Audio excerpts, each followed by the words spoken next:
Hey guys, मैं हूं सचिन निगम और आज की इस वीडियो में हम बात करने वाले हैं टॉम हॉलैंड की स्पाइडरमैन 4 के बारे में। खबर तो है बट अच्छी खबर तो शायद ये नहीं है, लेकिन अच्छी खबर है भी और नहीं भी है। मतलब कंफ्यूज हो रहा हूं, आई नो, बट मैं बताऊंगा तुम्हें कि एक्चुअली में सोनी वालों ने मार्वल के साथ किया गया है। हालांकि ज्यादा अच्छा तो कुछ नहीं किया, बट हाँ जो किया है उसके हिसाब से स्पाइडरमैन की फ्रेंचाइज थोड़े से अलग लेवल पर मुड़ने वाली है। ठीक है, सब कुछ एक्सप्लेन करता हूँ इस वीडियो में। इसके अलावा तुम्हें कोई और वीडियो देखने की जरूरत नहीं है about Tom Holland Spiderman 4। Okay, without wasting any more time let's begin this video. तो सबसे पहले मैं आपको बताना चाहूंगा कि मार्वल वालों ने फिगर आउट कर लिया था एक तरीका स्पाइडरमैन 4 बनाने का, और उसकी जो रिलीज डेट है वो भी डिसाइड हुई है जुलाई की 2026 की, यानी 26 के अंदर आपको जुलाई के महीने में टॉम हॉलैंड की स्पाइडरमैन 4 देखने को मिलेगी। अब जो कहानी अभी आई है, जो अपडेट हमारे साथ आई है, वो उसको बताने से पहले मुझे लगता है तुम्हें पहले ये बताना चाहिए कि स्पाइडरमैन 4 में होने क्या वाला था जो कि अब नहीं होने वाला है। तो ये जो कहानी है ये शुरू होने वाली थी हमारी नो वे होम के बाद की। ऑब्वियसली पीटर पार्कर को कोई भी नहीं जानता है और पीटर पार्कर जो है वो क्वाइटली एक लाइफ अपनी जी रहा है नॉर्मल तरीके से। उसके बाद वो जाता है हमारे फीस के अंदर, ऑब्वियसली क्योंकि आंट में वहां पे काम करती थी, लोगों की हेल्प करती थी, और वहां पे उसकी मुलाकात होती है माइल्स मोरालेस से। जी हाँ, माइल्स मोरालेस। और फ्यूचर के अंदर ना टॉम हॉलैंड का जो स्पाइडरमैन था वो खत्म होने वाला था और माइल्स मोरालेस का जो स्पाइडरमैन था वो आने वाला था। तो वहाँ पे टॉम हॉलैंड का जो स्पाइडरमैन है वो मिलता माइल्स मोरालेस से और अपनी नॉर्मल जो लाइफ है उसको जीता रहता। साथ साथ उसको ये पता चलता कि माइल्स मोरालेस के पास भी अब स्पाइडरमैन वाली पावर आ चुकी है, तो वो उसको सिखाने की कोशिश करता। इस सिखाने के दौरान में एक लॉ पास हो जाता, किसका? किंग पिन का। जी हाँ, किंग पिन का। अब इसके बारे में बात करेंगे।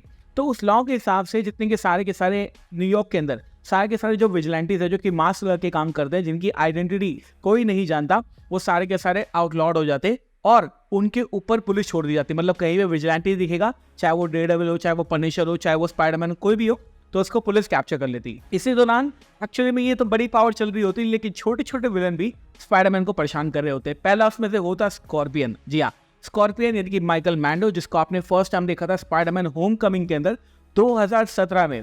इट इज़ वेरी शेमफुल कि लगभग 7 साल हो गए हैं और 7 साल से हमने स्कॉर्पियन के बारे में कुछ भी नहीं जाना और हमें कुछ पता नहीं है। This is very very bad. साथ साथ हैमरहेड और टूम्बस्टोन, ये 2 विलन होने वाले थे इस मूवी के अंदर, जिसमें एंड में स्पाइडरमैन जो है वो हमारे स्कॉर्पियन से लड़ता और माइल्स मोरालेस के साथ मिलकर उसको हराता, और बाद में जो स्पाइडरमैन 5 और स्पाइडरमैन 6 है उसके दौरान वो किंग पिन से सामना करता। तो ये तो ओरिजिनली कहानी होने वाली थी हमारी स्पाइडरमैन 4 की, जो कि मार्वल वालों ने डिसाइड की थी। और अब मैं तुम्हें इसलिए बता रहा हूँ क्योंकि मैं ये नहीं चाहता था तो मैं बताऊं, और अब ये होने वाला तो है नहीं, तो फिर मैं सोचा कि अपने पास रखना ही क्यों है। जब मुझे पता है कि स्पाइडरमैन 4 में क्या होने वाला था तो मैं तो बता क्यों नहीं देता।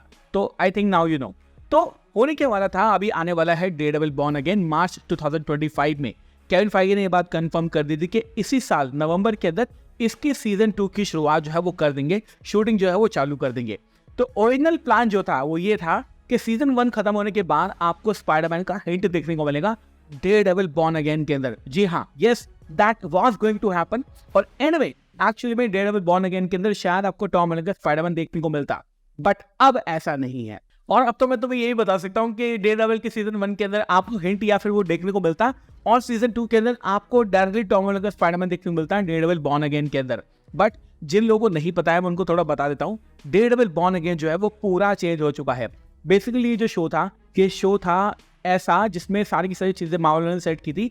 इसकी 2-3 स्क्रीनिंग कराई, लोगों के उसके बारे में बात पता चली, तो उनको पता चला कि ये शो जो है वो पुराने वाले नेटफ्लिक्स से कनेक्टेड नहीं है। इसके बाद इन्होंने पूरे शो को रिशूट किया। जी हाँ, डेयरडेविल बॉर्न अगेन को पूरा रिशूट किया गया है। और जैसे कि शुरुआत के अंदर केविन फाइगी ने बोला था कि इस शो के अंदर होने वाले हैं 18 एपिसोड, उस 18 एपिसोड से इसको लाया गया है 9 एपिसोड पर। तो पूरे 9 एपिसोड को इन्होंने कंप्लीटली स्क्रैप कर दिया है, और वो जो पुरानी वाली टाइमलाइन थी और जो पुराने वाले ड्राफ्ट थे स्टोरी के, वो सारे के सारे चेंज हो चुके हैं। तो अब नई स्टोरी के अंदर आपको ये बात ऑलरेडी पता है कि कुछ चीजें जो हैं वो लेकर चल रहे हैं वो लोग। जैसे जो डेयरडेविल है वो ऑब्वियसली एक विजिलेंटी बन जाएगा, और ऑब्वियसली जो किंगपिन है वो हमारा मेयर बनने वाला है, जो कि हमने एको के अंदर ऑलरेडी देखा है। तो ये जो लाइन है ये सिमिलर है, लेकिन ओरिजिनल जो ड्राफ्ट था शो का डेयरडेविल बॉर्न अगेन का, उसके अंदर फॉगी और हमारी कैरन ये दोनों ही नहीं थे, बिल्कुल नहीं थे। और हमारे डेयरडेविल का यानी कि मैट मैडॉक का कोई और लव इंटरेस्ट था। और बेसिकली ये जो कहानी थी ये एक सॉफ्ट रिबूट की तरह आपके सामने आती, जहां पर आपको पुराने सीजन देखने की जरूरत नहीं थी और सब कुछ नया आपको देखने को मिलता और एक नई तरह की कहानी होती। बट जब उनको पता चला कि फैंस का बैकलैश बहुत गंदा है और लोगों को ये बात अच्छी नहीं लग रही है कि अब इसको पुराने शो से नहीं जोड़ रहे हैं, तब मार्वल ने इसको पूरा चेंज कर दिया और फाइनली हमें ये प्रोडक्ट देखने को मिला। अब जो नया वाला डेयरडेविल है उसके अंदर ऑब्वियसली सीजन 3 की कुछ वाइस आपको देखने को मिलेगी। कैरन एंड फॉगी जो है वो वापस आ चुके हैं। हालांकि ये मैं अभी कंफर्म होके नहीं कह सकता कि कितने एपिसोड में आपको देखने को मिलेंगे। जहां तक मैं समझता हूँ कैरन आपको अगर 9 एपिसोड है तो 9 में से सिर्फ 3 एपिसोड में देखने को मिलेगी, और फॉगी तो शायद आपको एक ही एपिसोड के अंदर देखने को मिले। और जो पुराने कैरेक्टर थे उनको फर्स्ट और सेकंड एपिसोड के अंदर ही उनको खत्म करना पड़ेगा, मतलब पुराने कैरेक्टर्स की कहानी को 2 एपिसोड में खत्म करना है, उसके बाद वो सारी की सारी चीजें करेंगे। But the thing is show अब पूरा चेंज हो चुका है और अब इसके एंड में स्पाइडरमैन कहीं पे भी नहीं है। और अब मैं तुम्हें बताता हूँ कि सोनी वालों ने क्या किया है, और मतलब अच्छा तो किया है लेकिन अच्छा नहीं किया बिल्कुल भी। तो एक्चुअली में सोनी वालों ने किया क्या है, थोड़े टाइम पहले केविन फाइगी की और सोनी के एग्जीक्यूटिव्स की बात चल रही थी, जहां पर उन्होंने डिसाइड कर लिया था कि स्पाइडरमैन को वो एक ग्राउंडेड स्टोरी बनाएंगे। मतलब सिर्फ स्पाइडरमैन, उसकी हेल्प करने के लिए कोई नहीं होगा, कोई भी उसकी मदद करने के लिए नहीं होगा, सिर्फ नॉर्मल स्पाइडरमैन जो भी उसके साथ होगा वो खुद ही चलेगा। बट सोनी वालों ने ये प्रपोजिशन अपने सामने रखी, केविन फाइगी के सामने रखी और मार्वल स्टूडियोज के सामने रखी कि हम ये नहीं चाहते, हम चाहते हैं लास्ट मूवी से हमने बहुत सारा पैसा कमाया, $2 बिलियन हमने कमाए हैं, वो पैसा हमें और चाहिए। इसलिए उन्होंने डिसाइड किया कि अब स्पाइडरमैन 4 को वो अगेन से एक मल्टीवर्सल स्टोरी बनाने वाले हैं। जी हाँ, यानी कि 2026 में जब आपको स्पाइडरमैन 4 देखने को मिलेगी, उसके अंदर आपको टॉम हॉलैंड का स्पाइडरमैन नहीं देखने को मिलेगा, उसके अंदर टोबी मैगवायर और एंड्रू गारफील्ड अगेन होने वाले हैं 2026 वाली स्पाइडरमैन 4 के अंदर। और कहानी क्या होगी ये हमें नहीं पता है, बट मैं अंदाजा लगा सकता हूँ। तो देखो, अब मैंने तुम्हें बता दिया कि 2026 में जो स्पाइडरमैन 4 आने वाली है वो एक मल्टीवर्सल स्टोरी है, और केविन फाइगी ने भी इस बात का एक्सेप्ट कर लिया है, क्योंकि वो उनका कैरेक्टर नहीं है। सोनी जो है वो बस निचोड़ना चाहता है, अपनी मूवी खुद बनती नहीं है। Kraven the Hunter, Morbius, Madame Web, ऐसी मूवी वो बनाते हैं। सिर्फ और सिर्फ वेनम ही ऐसी एक्सेप्शन है जो मैं कहूँगा बहुत अच्छी मूवी है। हालांकि वेनम का भी वो थर्ड पार्ट कैसा करने वाले हैं we don't know right now, but मैं ये कहना चाहता हूँ कि उनको पता है कि मार्वल वालों ने स्पाइडरमैन को अच्छे से संभाल रखा है, तो क्यों ना सारा का सारा जो क्रिएटिव कंट्रोल है वो मार्वल को ही पकड़ा दिया जाए, इतना ईजी हो जाएगा ये सब करना। बट सोनी वालों ने ये चीज कंफर्म कर ली है कि उनको ऐसा नहीं करना है, और अब हमें स्पाइडरमैन 4 जो देखने को मिलेगी वो एक मल्टीवर्सल स्टोरी देखने को मिलेगी। अब देखो, इसमें ना मार्वल का फायदा भी है, इसमें मैं ये नहीं कहूंगा कि सिर्फ सोनी का फायदा है, इसमें मार्वल का फायदा भी है। क्यों? क्योंकि याद करो स्पाइडरमैन नो वे होम के अंदर को रॉबर्ट डाउनी जूनियर की कभी महसूस हुई होगी, क्योंकि ऑब्वियसली जो हमारा टोनी स्टार्क था वो फर्स्ट पार्ट का और सेकंड पार्ट का, मतलब स्पाइडरमैन होमकमिंग और स्पाइडरमैन फार फ्रॉम होम, दोनों का एक बड़ा पार्ट था। तो थर्ड पार्ट में तो नहीं, ऑब्वियस सी बात है, बिकॉज ही इज डेड।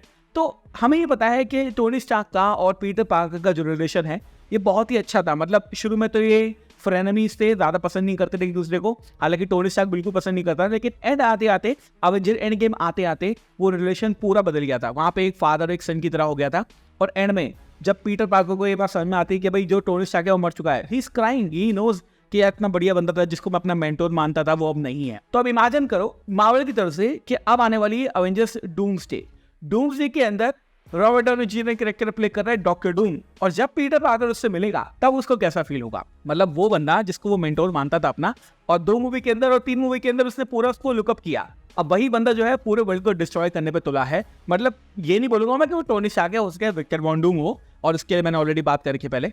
तो आप ये सोचो कि इसको कैसा लगेगा कि इस बंदे को अब मुझे मारना है, ये मेरा दुश्मन है।